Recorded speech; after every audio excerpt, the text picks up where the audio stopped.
Gon, consumé par la vengeance, dépasse ses limites et se transforme en une version adulte de lui-même, incroyablement puissante.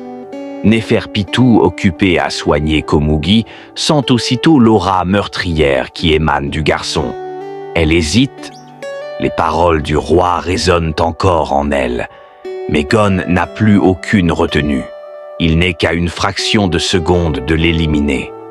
Le danger est si grand que le corps de Néferpitou réagit instinctivement.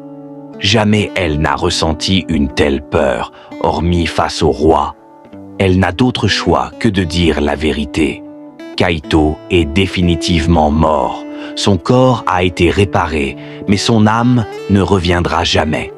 Cette révélation anéantit Gon, qui refuse d'y croire. Rongé par la culpabilité, il se demande si tout cela aurait pu être évité s'il avait été plus fort.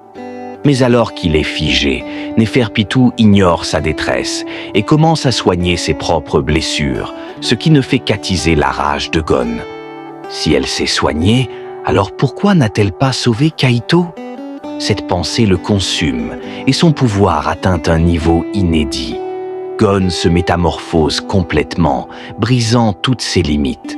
Son corps adulte est le reflet de la force qu'il aurait pu acquérir après des décennies d'entraînement. Pourtant, il ne perd pas son calme. Il refuse de se battre ici, devant Kaito. Il s'éloigne vers la forêt et Néferpitou, intriguée, le suit. Mais elle comprend vite qu'elle ne peut pas laisser ce garçon approcher le roi. Elle tente une attaque surprise. En vain. D'un simple mouvement, Gon l'esquive et l'éjecte dans les airs d'un violent coup de pied. Projetée à une altitude vertigineuse, elle le voit préparer son attaque. Son poing se charge d'une énergie terrifiante, et lorsqu'il l'abat, Néferpitou est envoyé au sol avec une puissance inouïe. Pourtant, au fond d'elle, elle ressent presque du soulagement. Si Gon la combat ici, il ne représente plus une menace pour le roi. Mais elle se trompait. Le cauchemar ne fait que commencer. Gon s'acharne sur elle avec une brutalité inhumaine. Les coups résonnent à travers la forêt, transformant l'affrontement en un véritable carnage. Lorsque Killua arrive, il découvre une scène insoutenable. Gon, méconnaissable, couvert de sang, frappe encore et encore le corps déjà mutilé de Néferpitou. Et avec un dernier coup dévastateur, il met fin à son existence.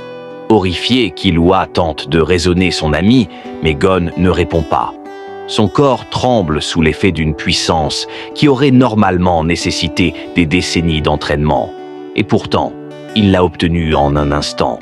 Mais à quel prix? Dans ces derniers instants, Néferpitou exécute un dernier ordre. Tuer Gon. Comme Kaito avant lui, Killua essaie de l'arrêter, mais il est trop tard. La chimère arrache un bras à Gon. Pourtant, ce dernier rit.